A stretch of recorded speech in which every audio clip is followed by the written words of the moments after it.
Bonjour à tous et bienvenue dans la dernière vidéo de cette chaîne. Alors pour cette vidéo qui sera un ultime fousitou, je me suis beaucoup inspiré de Star Wars 9, l'ascension de Skywalker pour la réaliser. C'est-à-dire je sais d'où je pars, je sais où je dois finir, mais au milieu ça va être un peu aléatoire. Et donc je voulais commencer par vous parler de ce projet, le projet que j'avais de faire des vidéos sur YouTube. C'est vrai que pour vous, vu que je vais sortir les 14 vidéos fin octobre 2025, on peut avoir l'impression que ça a été un projet qui a été extrêmement précipité. Mais il faut savoir que cette idée de faire des vidéos sur YouTube, c'est un projet qui me tient à cœur depuis des années. Et les deux premières vidéos de cette chaîne ont été tournées il y a 2 ans. Et donc pour la toute première, c'était un peu la découverte de tout. Déjà, je parlais d'un sujet qui était l'écriture qui me passionnait énormément. Et en plus, je découvrais absolument tout pour réaliser des vidéos. Pour vous dire, je devais aller voir des tutos pour comprendre les tutos sur les vidéos. Je ne connaissais rien, je ne comprenais rien. Donc la création de la première vidéo, entre un sujet qui me passionnait qui était l'écriture et toute la découverte de la réalisation d'une vidéo, a été quelque chose que j'ai adoré. Par contre, quand la deuxième est arrivée, j'ai rapidement vu les problématiques. Et cette problématique, c'est quelque chose qui était lié à peu près à ma dyslexie. Même si c'est pas vraiment dû à la dyslexie, c'est quelque chose qui vient avec mon traitement du langage. Il faut savoir que la dyslexie dans l'écriture n'est pas extrêmement pénalisante pour ma part. Pourquoi ? Parce que les problématiques de dyslexie que j'ai dans l'écriture, c'est surtout des fautes d'orthographe qui sont des astéroïdes.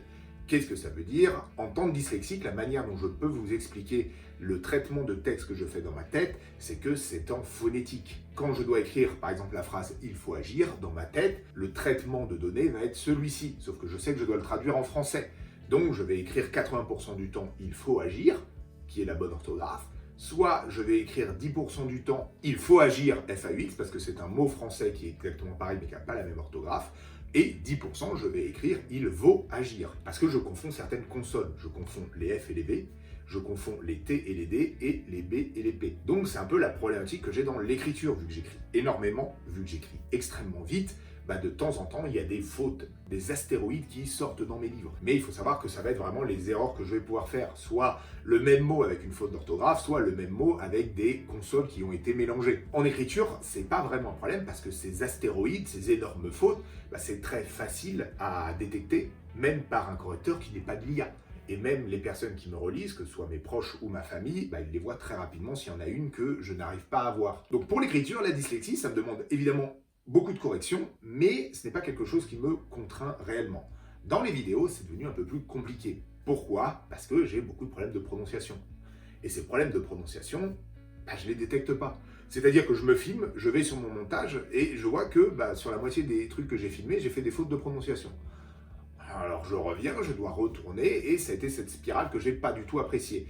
Pourquoi ? Parce que ce qui me plaît dans YouTube, ce qui me plaît finalement dans l'échange et le partage, je vais pas dire l'authenticité parce que tu peux pas vraiment dire ça sur YouTube, parce que même si je suis très freestyle quand je parle, je vais quand même monter quand je dis des trop grosses conneries, mais ce que j'apprécie en tout cas faire en tant que créateur de contenu, c'est du contenu qui est spontané. C'est-à-dire que je me tiens devant vous, j'ai un fil narratif sur ce que je dois vous dire, mais je n'ai pas de texte, je n'ai pas appris de texte avant, c'est juste, je parle. Et c'est quelque chose qui me permet facilement d'être hyper spontané. Parce que c'est la première fois que j'aborde ce sujet à voix haute, c'est la première fois que j'aborde ce sujet de manière structurée à voix haute, et c'est une manière que j'ai de partager avec vous sur les sujets qui m'intéressent énormément, que je trouve pertinent. Et c'est pour ça que ma chaîne n'a que 14 vidéos. Alors oui, je trouvais ça poétique qu'il y ait 14 vidéos pour les 14 tomes qu'il y aura dans ma saga de l'île des dieux, mais c'est aussi que, comme je vous l'ai dit, vu que je parle que de sujets qui me passionnent, qui m'intéressent énormément, c'est des sujets qui m'intéressent depuis des années, et donc me filmer avec mon téléphone et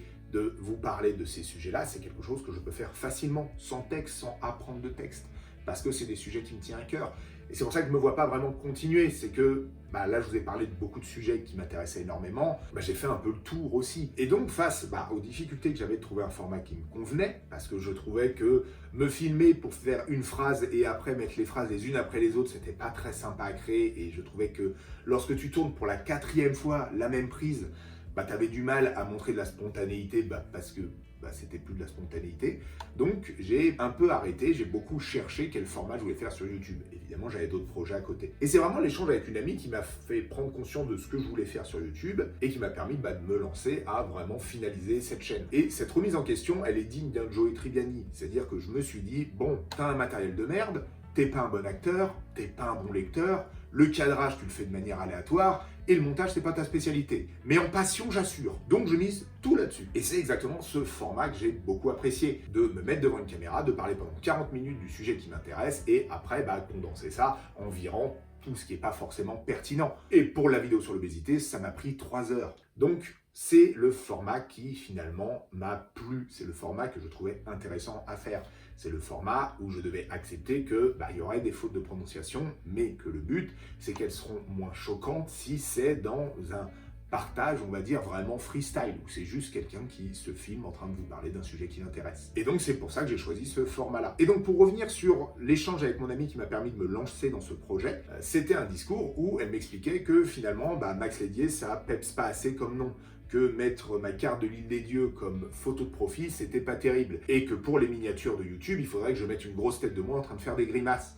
Alors, déjà, j'ai une grosse tête. Si en plus on fait une grosse tête de ma grosse tête avec ma coupe de cheveux de Super Saiyan vieux, il n'y a plus de miniature, il y a juste ma grosse tête sur l'écran. Donc, j'aimais pas trop ce format. Et puis même au-delà de ça, moi c'est ce que j'aime plus trop sur YouTube et même je consomme de moins en moins de YouTube. Donc le problème que j'ai, c'est que le YouTube game, comment YouTube fonctionne, c'est ce qui, moi, m'a vachement éloigné de la plateforme. Donc me dire, tu vas faire du contenu sur YouTube pour faire exactement ce que tu n'as jamais trop aimé dans YouTube et ce qui t'a fait fuir de YouTube, j'avais un peu du mal avec ça. Et donc mon idée, ça a toujours été mon idée, mon but de mes vidéos, c'est de faire des vidéos, de les publier pour permettre aux gens d'y avoir accès si elles ont envie. Et s'ils veulent les voir et qu'ils les apprécient, tant mieux. Mais s'ils ne veulent pas les voir, c'est pas grave. Et là, elle m'a dit, tu es un horrible businessman de YouTube. Et c'est ça qui m'a marqué. Quel business? Comment tu gagnes ta vie sur YouTube? La publicité, les placements de produits. Je déteste la publicité. C'est quelque chose que j'abhorre par-dessus tout. Jamais de ma vie, je n'ai envie de gagner un centime grâce à la publicité. Donc oui, YouTube, ça va être juste du partage, ça va être juste de la passion. Je n'ai aucun projet, je n'ai aucune idée, je n'ai aucune envie d'être YouTubeur ou de gagner de l'argent sur YouTube. Et pour comprendre ça, il y a quelque chose que, si vous regardez mes vidéos, vous avez pu sentir un peu quand même. C'est que je ne suis pas un grand fan du capitalisme. Alors dès que je dis ça, tout le monde dit, c'est sûr que le communisme, c'est bien mieux. Wow, j'ai juste dit que j'étais pas fan du capitalisme. Il y a un autre truc dont je suis pas fan, c'est le carrelage de ma salle de bain. Ça veut pas dire que je veux mettre de la moquette. Ça veut même pas dire que je pense que c'est pertinent de casser le carrelage pour en faire un autre, parce que déjà c'est hyper coûteux et je suis pas sûr que le résultat sera mieux. Mais pour ma défense, mon carrelage, il a quand même un effet poussière. C'est-à-dire que même quand ta salle de bain est propre, t'as l'impression qu'elle est sale. Le mec qui a créé ça s'est dit, vous voulez une salle de bain sale? Nickel, j'ai le carrelage qui va avec. C'est complètement con. Je me suis égaré, mais ça m'a fait du bien d'en parler en tout cas. Ça a libéré un poids en tout cas de parler de mon carrelage. Mais revenons au capitalisme. J'ai travaillé dans des entreprises, j'ai travaillé dans le secteur RH, j'ai travaillé dans le recrutement. Je connais le coût du turnover et l'importance de garder ses talents, garder ses savoir-faire. Donc je ne suis pas choqué qu'une personne qui a fait toute une carrière dans une entreprise gagne beaucoup d'argent. Je ne suis d'ailleurs pas trop choqué dans notre monde capitaliste que quelqu'un qui travaille plus gagne plus. Ce que je n'apprécie pas dans notre monde capitaliste, c'est la manière dont on nous sollicite toujours à consommer. Et la publicité est une des premières responsables. Et pour moi, quelque chose qui m'inquiète beaucoup dans la publicité, c'est quand on entend des personnes dire la publicité, de toute façon, ça marche pas. C'est-à-dire que pour eux, la publicité, c'est je suis en train de regarder un match de foot, il y a une pub pour Nutella. Si dans la semaine, je n'ai pas consommé de Nutella, ça veut dire que la publicité n'a servi à rien. Pour moi, ce n'est pas le but de la publicité. Le but de la publicité, c'est pas de te faire acheter le produit dans la semaine, le mois ou l'année. Le but de la publicité, c'est qu'aujourd'hui, tout le monde sait c'est quoi le Nutella. Peu importe qui t'es. Aujourd'hui, dans notre société, on est tellement nombreux que ce qui compte, ce n'est pas la qualité du produit, ce n'est pas ce que tu fais, c'est le nombre de personnes qui est au courant. Et évidemment, un produit extrêmement connu et d'une extrême qualité, c'est un succès, c'est une mine d'or. Mais aujourd'hui, le but de la publicité pour les grandes entreprises, c'est simplement de donner de la visibilité. La publicité, c'est quelque chose qui est beaucoup trop central aujourd'hui, c'est beaucoup trop important pour les entreprises. Donc, ça gangrène de plus en plus, on en a de plus en plus. À une époque, sur YouTube, je dis peut-être ça parce que je suis vieux, mais tu n'avais pas de pub sur YouTube, tu n'avais pas de placement de produit. Quelqu'un qui faisait un placement de produit, une vidéo sponsorisée, sa carrière, elle était finie. Puis, il y a eu les fameuses pubs où au bout de 5 secondes, tu peux les virer. Et aujourd'hui, YouTube, après c'est mon ressenti en tant que personne qui est tombée en désamour avec le contenu de YouTube à cause de ça, c'est une publicité, début de la vidéo, sponsoring, un peu de vidéo, republicité. Et encore une fois, c'est pas forcément une critique de ceux qui gagnent leur vie grâce à YouTube, ceux qui apprécient YouTube. j'ai juste pas envie d'en faire partie en fait de ce système-là. Et le problème que j'ai avec la pub, c'est que ça gangrène notre société et il y en aura toujours de plus en plus et il n'y aura jamais de limite parce qu'elle mise sur la faiblesse de notre plus grande force. La plus grande force de l'humanité, pour moi, d'un être humain, en tant que psychologue, c'est ce qui m'a toujours fasciné, c'est notre capacité à pouvoir surmonter absolument tout. On a cette capacité de surmonter toutes les épreuves qui sont mises devant nous. Évidemment, de temps en temps, c'est difficile, de temps en temps, c'est long et laborieux, mais on a cette capacité de surmonter tout. Le problème, c'est que cette grande capacité de résilience, elle a une faiblesse. La faiblesse, c'est qu'on s'habitue à tout. C'est-à-dire qu'au début, tu râles, évidemment que tu râles. Tu avais Amazon Prime qui te proposait du contenu sans pub. Maintenant, tu payes un abonnement et tu as des pubs en plus. C'est quoi le principe? Puis les gens s'habituent et ils continuent à regarder. Et c'est comme ça que la publicité va continuer à nous gangréner. C'est quelque chose qui va arriver bientôt, je pense, dans les jeux vidéo, ce qui est quelque chose d'horripilant. C'est-à-dire que tu vas jouer à tes jeux vidéo en ligne, tu vas jouer à tes jeux multijoueurs, puis toutes les 3 ou 4 parties, tu auras de la pub. Quand tu auras fini ta partie, on te mettra de la pub. Et c'est quelque chose dans cette technique de nous en imposer partout, qui est d'un côté très déshumanisant, parce qu'on est ramené constamment que à notre capacité de consommer. Et deuxième chose, c'est quelque chose, je pense, qui est très nuisible pour l'état de santé psychologique de notre société. Pourquoi? Aujourd'hui, vous connaissez cette phrase « Oh, mais tu sais, pour être heureux, il faut se contenter de ce que tu as. » Okay. Mais vous pouvez comprendre que c'est difficile de se contenter de ce que tu as quand, au quotidien, quand tu consommes du YouTube, quand tu consommes de la télévision, toutes les 10 secondes, on te dit « Hey, regarde, tu peux pas aller faire ce voyage. Hey, regarde cette nouvelle voiture. Hey, regarde ce produit super qui est génial. » Et c'est la problématique. Pour des personnes qui ne gagnent pas beaucoup d'argent, nous contenter de ce qu'on a, c'est quelque chose qui n'est pas forcément toujours facile parce qu'on t'expose toujours à des choses que tu n'as pas ou que tu n'auras pas. Et il y a un autre problème qui va être les codes de la publicité. Parce que même si tu arrives à avoir la voiture qu'on te montrait dans la pub, toi, ta voiture, c'est une voiture d'occasion qui ne va jamais sortir du quartier, et eux, dans la publicité, leur voiture est en train de rouler dans des paysages merveilleux de France. C'est ça le but des publicités. Pourquoi les codes de la publicité sont aussi clichés, sont aussi identiques? C'est parce que leur but, c'est juste de faire de l'association. Le but, c'est pas de te dire dans la seconde, tu dois acheter ce produit. C'est juste, si je dois penser à un produit ou à un tel, je dois penser à ces personnes qui sont pour la plupart des beaux gosses, qui sont pour la plupart toujours heureux, qui sont hyper enthousiastes, qui surjouent énormément, parce que le principe, c'est de communiquer quelque chose de positif à des millions de personnes. Et oui, la plupart du temps, c'est ridicule la performance des acteurs en publicité, mais c'est fait consciemment, parce que le risque de la publicité, c'est de faire un message qui est autre chose que banal. Leur but, c'est de te rappeler toute ta vie, tous les jours, que leurs produits existent. Et quand je parlais de ça, quand je réfléchissais autour de la publicité, il y a quelque chose qui m'a un peu marqué. Vous savez qu'on dit que toute œuvre artistique est politisée.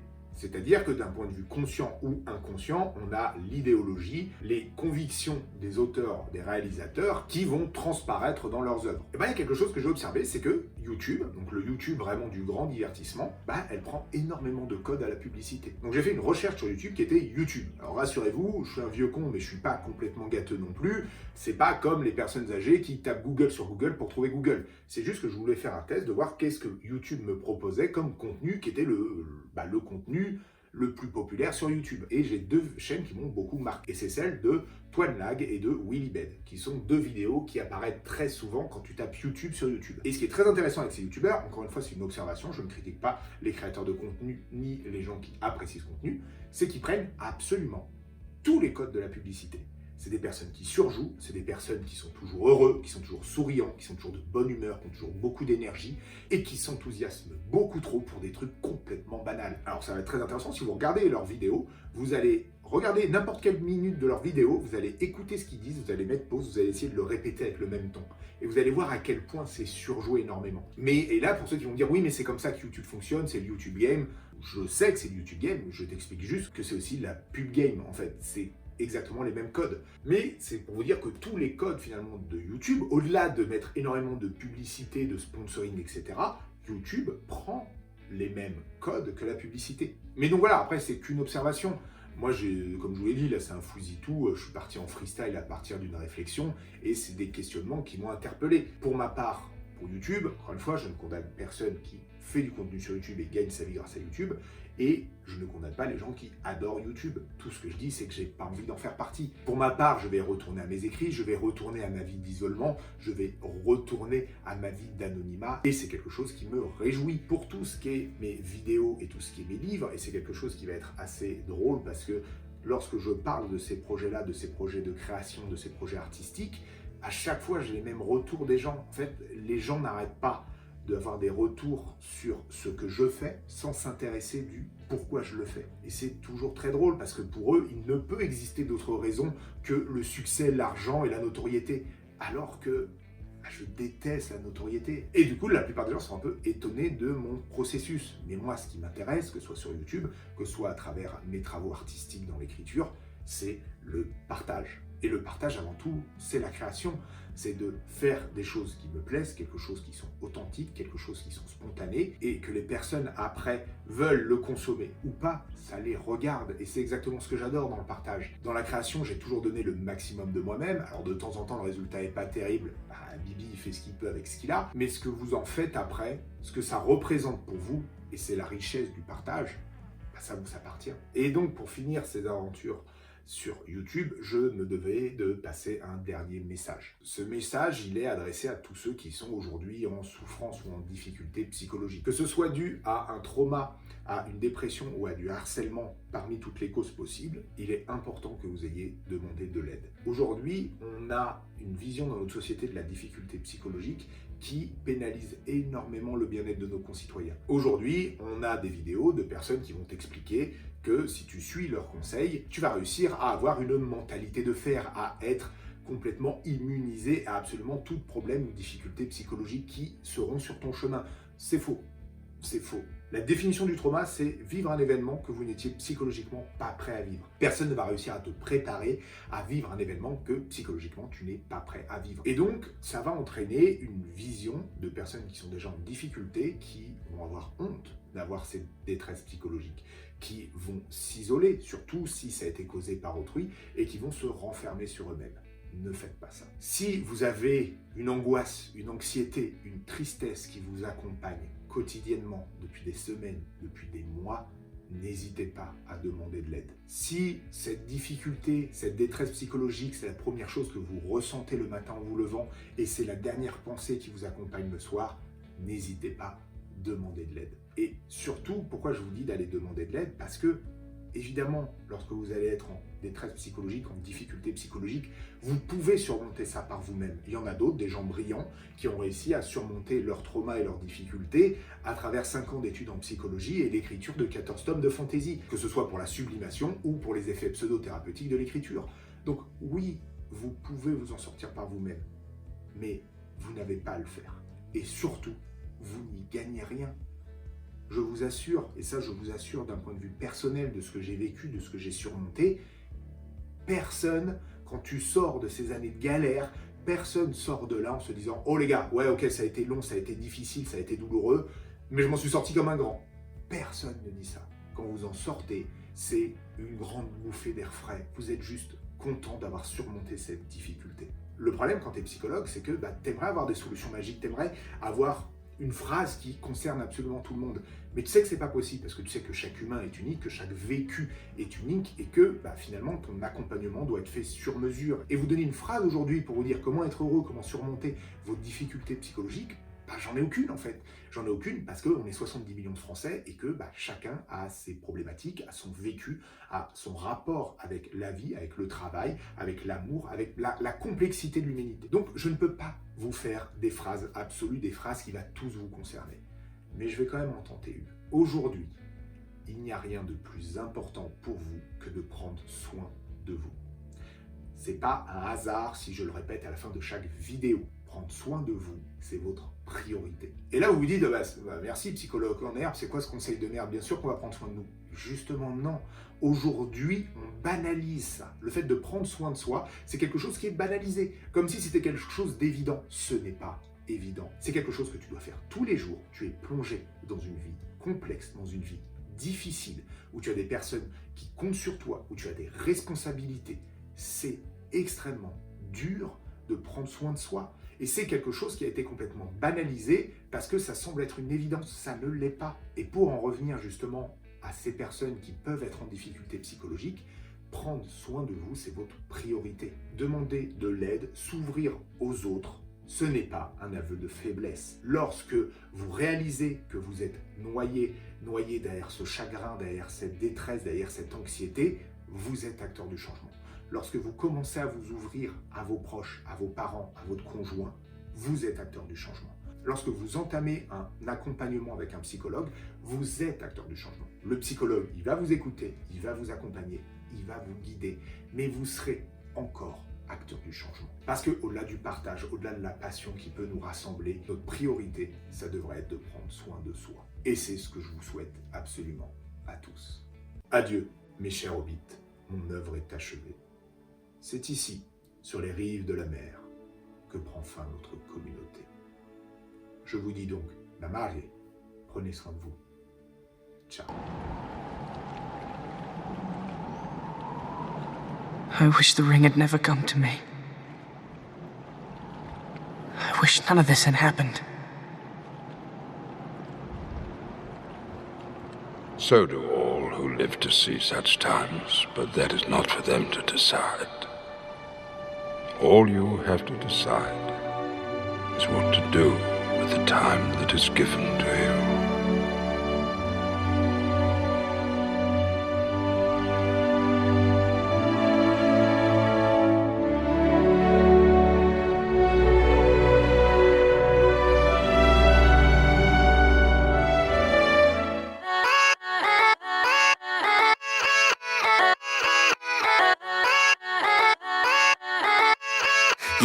Yeah, let's go. I ain't the first with the curse, with the thirst that I wanna be better, not worse, man it hurts. I'm on this earth with my words and I put them all together, insert, cause I wanna have worth. Working hella hard till they put me in the dirt.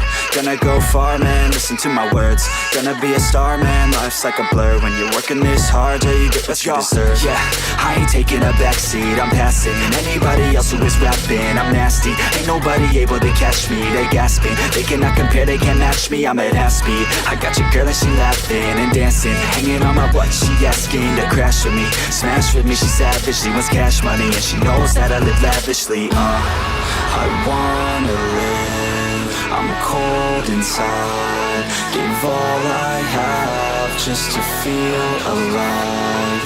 I fight to live, I fight to strive. One day I'll have what I want.